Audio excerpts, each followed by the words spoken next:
नागौर से खबर का रुख करते हैं, जहां कुचेरा में 2 युवकों की मौत का मामला सामने आया है। प्रशासन की समझाइश पर पूरा मामला शांत हुआ। दोनों परिवारों को संविदा पर नौकरी देने पर सहमति भी बन गई है। मुआवजा और 12वीं तक बच्चों की निःशुल्क शिक्षा पर सहमति बनी है और सहमति के बाद मोर्चरी से शव उठाने पर ग्रामीण राजी हो गए हैं।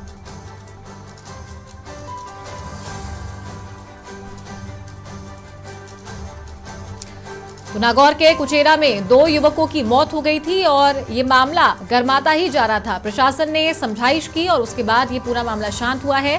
दोनों परिवारों को संविदा पर नौकरी देने पर सहमति बन गई है। मुआवजा और 12वीं तक बच्चों की निःशुल्क शिक्षा पर भी सहमति बनी है और साथ ही सहमति के बाद ग्रामीण मोर्चरी से शव उठाने पर राजी हुए।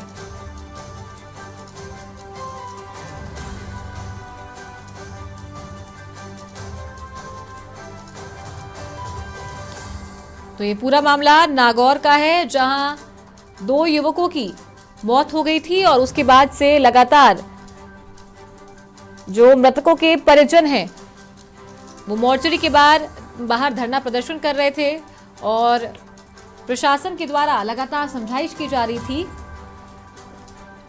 तो संविदा पर नौकरी देने पर सहमति बनी है और साथ ही मुआवजा और 12वीं तक की निःशुल्क शिक्षा पर भी सहमति बन गई है। ज्यादा जानकारी के साथ हमारे सहयोगी संदीप बोहरा फोन लाइन पर कनेक्ट है। संदीप, क्या ज्यादा जानकारी है इस पूरे मामले को लेकर? जी, मैं बताना चाहूंगा, कल देर रात कुचेरा के खजवाना बाईपास पर सड़क दुर्घटना हुई थी, जिसमें श्रीपाल पुत्र देवाराम, सेवाराम पुत्र ओम प्रकाश बावरी बाइक पर आ रहे थे। उसी समय अज्ञात वाहन की टक्कर से दोनों की मौत हो गई थी।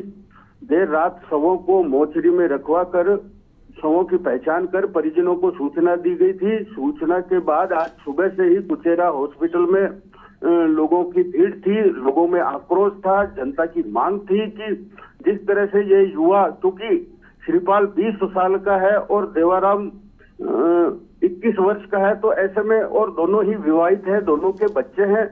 ऐसे में निश्चित रूप से ग्रामीणों की जो सहानुभूति थी वह दोनों परिवारों के प्रति थी। इसके चलते लोग इकट्ठे हो गए, भीड़ इकट्ठी हुई और शव को उठाने से इनकार कर दिया। घटना की सूचना मिलने पर थानाधिकारी कुचेरा भी मौके पे थे और पालिका अध्यक्ष जो कुचेरा से तेजपाल मिर्जा है वह पहुंचे। खिवसर से भाजपा प्रत्याशी रहे रेवंत राम डांगा पहुंचे। उन्होंने परिजनों से बात की, प्रशासन से बात की। उसके पश्चात यह रह निकली कि दोनों ही परिवारों के आश्रितों को एक को स्थानीय कुचेरा के पार्क में नौकरी पर लगाया जाएगा, संविदा पर। उसके अलावा दोनों के बच्चे, 4 बच्चे बताए जा रहे हैं। चारों बच्चों को रेवंत राम डांगा का जो निजी विद्यालय चल रहा है वहां 12वीं तक निःशुल्क शिक्षा की व्यवस्था की जाएगी। इसके अलावा प्रशासन से, एसडीएम से, तहसीलदार से दूरभाष पर संपर्क किया गया और जो भी सरकारी नियमानुसार जो सहायता बन पड़ती है वह बनने मिलेगी। इस पर जो है वार्ता सफल हुई। वार्ता पर निष्कर्ष निकला और परिजनों ने शव को उठा लिया है। जी चलिए, तमाम जानकारी के लिए आपका बहुत शुक्रिया।